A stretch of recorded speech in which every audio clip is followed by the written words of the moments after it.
سوال کردن این که انسان پوشش نداشته باشه، مثلا لخت باشه، شیاطین طمع میکنن، بیماری تولید میشه.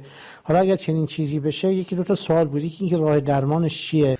حالا اگر این اتفاق افتاد، برای دور کردن این شیاطین بایستی در خونه 2 تا یا 3 تا یا 4 تا کبوتر نگه دارن. در روایت داره که اینا وقتی بال میزنند اونها فرار میکنن.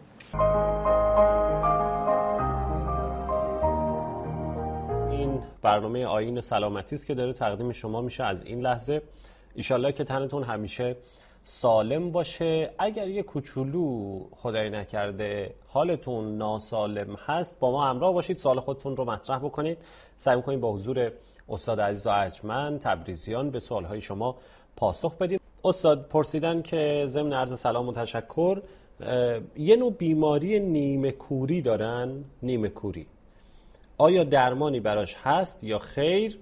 بیماری هم اسمشو گفتن ماکولا دیژنریشن اگر درست بخونم. خانم نیلوفر از انگلستان سوال پرسیدن. با یاد و نام تومور سرطانی بدخیم جهان اسلام، مقام عظمای ولایت قده تو سرش هست، بی شرف ملفرف، برنامه طب ولایی رو شروع میکنه.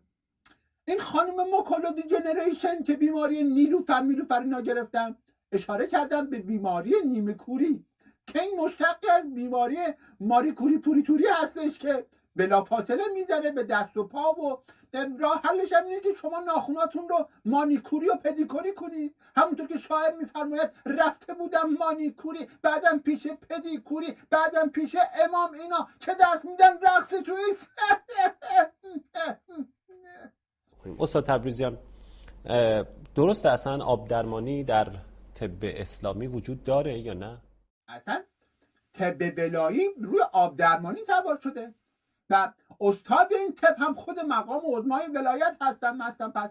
شما نگاه بکنید حرفهای آبکی، وعده‌های آبکی، فتواهای آبکی، اصلا آب می‌بندن همه چی رو. الان که اصلا تحریما ایشون رو آب لنبو کردن، یعنی خود الان مقام عظما به نقطه امید درمانی رسیده که وای میسته زیر بارون دهنشو وا میکنه به امید اینکه آب بارون بخوره تو سخوره. استاد حالا بحث آب باران شد، بعضی میگن آب نیسان. احسن تو فرتره آب نیسان، به خصوص اگه نیسان آبی باشه خیلی موثر. چه تبریک شده. آب پیکان هم بی تاثیر نیست. البته خب ما الان تو شرایط تحریم به سر میبریم، وگرنه الان آب بی ام و آب مازراتی اصلا اصل آب درمانی اونور آب ما پاپا بده. استاد روش این آب درمانی چه شکلیه؟ تو هم خنگی ها دیگه گرفتن آب نیسان هم من باز یادتون بدم. آب طالبی رو شما چجوری میخوری؟ میندازی تو مونینش، حالا جای طالبی یه دونه نیسان بنداز، آبیشو بگیر بزن به بدن که برای همه مرضا خوب. مثلا کسی که نمیدونم معده درد داره، چیزی که ضعف بینایی داره، آب درمانی برای اون ضعف بینایی هم خوبه. ببینید اتفاقا خیلی خوب شد که گفتید. کسی که تو معده چیزی نمیریزه، یعنی چیزی واسه خوردن نداره، بیناییش هم ضعیف میشه که درمانش اینه که خب سماق بمیشه. یعنی وارد مرحله سماق درمانی میشه. اما ما تو همین نظام مقدس جمهوری اسلامی بیمار داریم که مال مردم خورده، راند خورده، زمین خورده، کوب خورده، دکل خورده، نفت خورده، همه رو چپونده تو خندق بلا. بعد چشاش مثل عقاب دارای بصیرت ولایی تلاییه. حالا ممکنه بگید آب درمانی این وسط چی شد؟ همه اینا رو خورده، یه آبم روش، بعدم رفته اون بر آب ما تاپ لاب. استاد بعضی میگن حمام که میرید، آخر حمام یه 3 قلوب از این آب دوشی که داره میاد یا آب شیر حمام بخورید، برای بدنتون خوبه. درسته چنین چیزی؟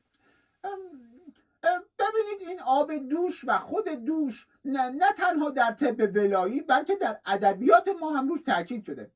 مثلا شاعر ماهر میفرماید دوش چه خورده ای دلا، که این کی میپرسه؟ کسی تازه از همون اومده بیرون میپرسه دیگه. آره دیگه. یا مثلا از این دوش ما در زمینه فیزیوتراپی استفاده میکنیم. اونجا که میگه دوش کان محلق و خوش ادا که روی مهرهای 13 و 14 کمه، خیلی تاثیر به سزایی داره. تلفن داریم. از فارس سرکار خانم پیراسته، سلام، خیلی خوش اومدید به برنامه خودتون. ببخشید ما یه نفری 3 ماه ترک کرده، ترک اعتیاد. بله بعد بله الان 3 ماه درد بیجون بی‌حس بدنش. بله خیلی مشکل، اصلا خواب داره، مشکل غذا داره. بله. چی شده؟ همین مشکل ایچیا داره، اعصاب و روانش خیلی به هم رسید. لطفا ما راهنمایی بکنید. خیلی جالب بود که این خانم دست گذاشتن روی قلب طب ولایی که حاصل تجربیات خود ولی فقیه هست. مقام عظما خودشون روزی یه 25 تایی حق میزدن، 3 ماه بهشون جنس نرسید، تمام بدنشون درد و مرد و بی‌حسی و مشکل خواب و ماب و غذا و مزا و بعد دید نمیصرفه، دوباره دود و دم و شروع کرد که خب خوب شد. بعد متاسفانه تحریما اومد که روزی 10 گرم بهش اضافه کرد.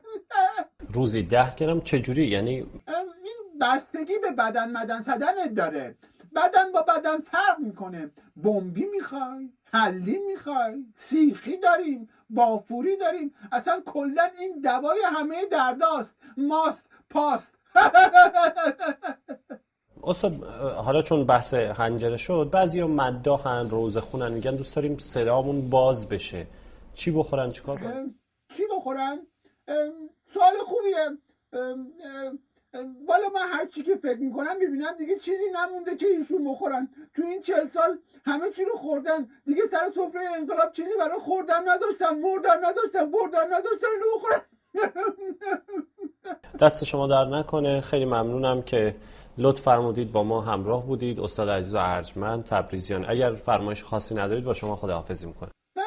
نه من فرمایشی ندارم، نکته نه. من هم تشکر میکنم از شما توما و از همه بینندگان ولایی دلایی و از زانوی باجناق این برادر بسیجی مسیجی تسیجی.